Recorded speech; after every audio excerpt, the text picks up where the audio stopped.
Buen día, el día de hoy voy a relatar desde la clase de Colombia siglo XX uno de los sucesos que marcó la línea del país y es el Bogotazo. Bueno, como ya se sabe, este suceso ocurrió el día 9 de abril de 1948 en la capital del país, Bogotá, más o menos a la 1 de la tarde. Y pues fue cuando el candidato presidencial Jorge Eliezer Gaitán sale de su oficina para dirigirse a almorzar y es impactado con 3 balas en su cuerpo de un revólver calibre 38 más o menos. Se dice que el autor de este crimen fue Juan Roa Sierra. ¿Sí? Sin embargo, pues digamos, hay distintas teorías frente a este suceso, ya que se dice que Juan Roa Sierra simplemente fue un enviado a cometer este crimen. Después del suceso empiezan a haber una serie de disturbios que le ocasionaron a la ciudad unos daños asegurados más o menos como de 500 millones de pesos. Pues digamos que a la época no suena una suma bastante grande, pero en 1948 sí lo era, ya que el salario mínimo no sobrepasaba los 50 pesos y más o menos una libra de carne costaba 63 centavos. Entonces que un disturbio de esa magnitud causara daños por 500 millones de pesos es bastante grande. Pues toda la ciudad se vio arremetida, ya que sonó en la radio el asesinato de este líder.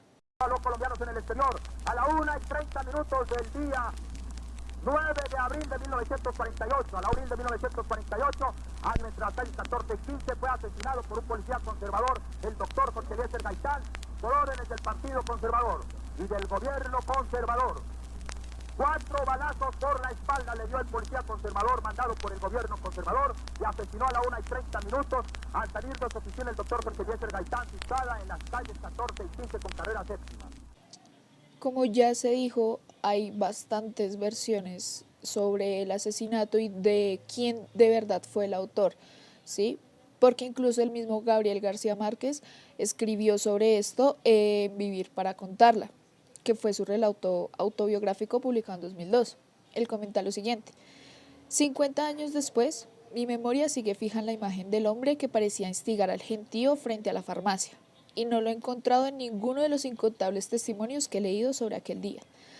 Lo había visto muy de cerca, con un vestido de gran clase, una piel de alabastro y un control milimétrico de sus actos. Tanto me llamó la atención que seguí pendiente de él hasta que lo recogieron en un automóvil demasiado nuevo. Tan pronto como se lo llevaron, el cadáver del asesino, y desde entonces pareció borrado de la memoria histórica, incluso de la mía. Hasta años después, en mis tiempos de periodista, cuando me asaltó la ocurrencia de que aquel hombre había logrado que mataran a un falso asesino para proteger la identidad del verdadero. Esto pues se da a entender que tal vez no fue Juan Roa Sierra quien lo asesinó. Sin embargo, el destino de Roa pues fue marcado ahí mismo ese día, ya que al inculparlo o no del crimen, a este hombre lo agarran de la corbata y empiezan a arrastrarlo por toda la ciudad, dejándolo pues ya muerto. Hoy cabe aclarar que solamente le dejan la corbata, del resto está completamente desnudo. Ahora bien, hay bastantes especulaciones sobre quién fue el autor intelectual de este crimen, porque pues ya se sabe que el autor material fue Juan Roa Sierra. Sin embargo, pues se dice que él fue un enviado, él era un desempleado simplemente, entonces lo más probable es que haya sido enviado por alguna organización o alguna persona en sí. Hay gente que dice que fue un complot del gobierno estadounidense, hay gente que le estaba echando la culpa a la CIA, gente que le estaba echando la culpa a Fidel Castro, pues él había llegado a Bogotá por la conferencia panamericana, que fueron los comunistas.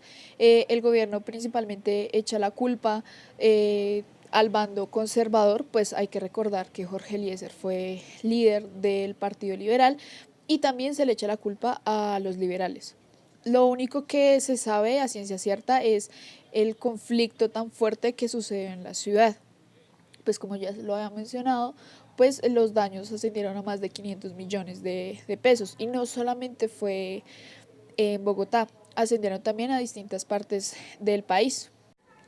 Ahora bien, se le recuerda a Gaitán bastante por su frase yo no soy un hombre, soy un pueblo y su pueblo es superior a sus dirigentes. Esto que denota que Gaitán tenía muchísimo arraigo a la clase obrera o clase popular. Pero ¿por qué era esto? Desde un artículo que se hizo en la Universidad del Rosario llamado La decisión judicial sobre la muerte de Gaitán del doctor Carlos Ariel Sánchez en el 2001, este afirmaba que la posición y la popularidad que tenía Gaitán se debía a la reivindicación de la clase trabajadora por parte de Gaitán, ¿sí? Ese era su objetivo, que la clase trabajadora tuviera nuevamente una visibilización sin afectar al sector empresarial. Sí, quería una reforma agraria sin dejar en descontento a los campesinos ni a los dueños de la tierra. Sí, su programa de gobierno se basa en otra frase célebre que no es tan conocida como la primera que mencioné, sino es que hay que hacer que los ricos sean menos ricos para que los pobres sean menos pobres. Ahora, hablando puntualmente del hecho del Bogotazo, se dice que 2.585 personas mueren en estos disturbios. Y para el historiador Jerónimo Carranza, cito, el asesinato de Gaitán frustra la posibilidad de que en Colombia hubiese una democratización moderna que involucrara a la población y que, en general, ésta hiciese parte y sujeto de los cambios políticos del progreso en los términos que planteaba el siglo XX y que están revisados, pero que de todas maneras, por desgracia y por esas razones políticas que han tejido en la historia nacional, impidieron los logros básicos de salud pública general, educación y otros, dándonos a entender básicamente que, poniéndolo en términos actuales, Gaitán se lidera un poquito más hacia la izquierda, pero su asesinato impide dar este paso de democracia en el siglo XX. Pues en caso de que se hubiera dado, Colombia hubiera sido uno de los primeros países políticos que se lanza hacia la izquierda, por decirlo de alguna manera. Y así finalmente pues se reconoce al Bogotazo como uno de los hechos históricos más fuertes que ha azotado al país en el siglo XX. Algunas personas de la clase obrera intentaron inmortalizar el recuerdo del caudillo cogiendo pañuelos y intentando plasmarlos en el andén en donde había muerto Jorge Eliezer Gaitán, pues ahí estaba la poca sangre que él alcanzó a derramar. Ahora bien, hay gente que afirma pues que este suceso es el que le da paso a la violencia en Colombia, sin embargo pues ya se sabe que la violencia viene un poco más antes pues con la guerra bipartidista. Hoy en día existe sobre la séptima un muro de 10 placas inmortalizadas que intentan darle homenaje a Jorge Eliezer Gaitán. La primera placa y la que está como más al fondo dice que ahí cayó Jorge Eliezer Gaitán, el caudillo del pueblo, el 9 de abril de 1948. Al lado izquierdo pues destaca un poema de Gaitán del bate boyacense Pedro Medina Avendaño, y hacia la derecha es una losa más grande negra sobre un famoso discurso dado en 1946 en donde cierra de la siguiente forma: para luego volver metodizadas al seno de donde han salido las demandas de lo moral, de lo justo, de lo bello, en el legítimo empeño humano de avanzar hacia mejores destinos. Es un discurso rematado por la rúbrica firme del eminente orador.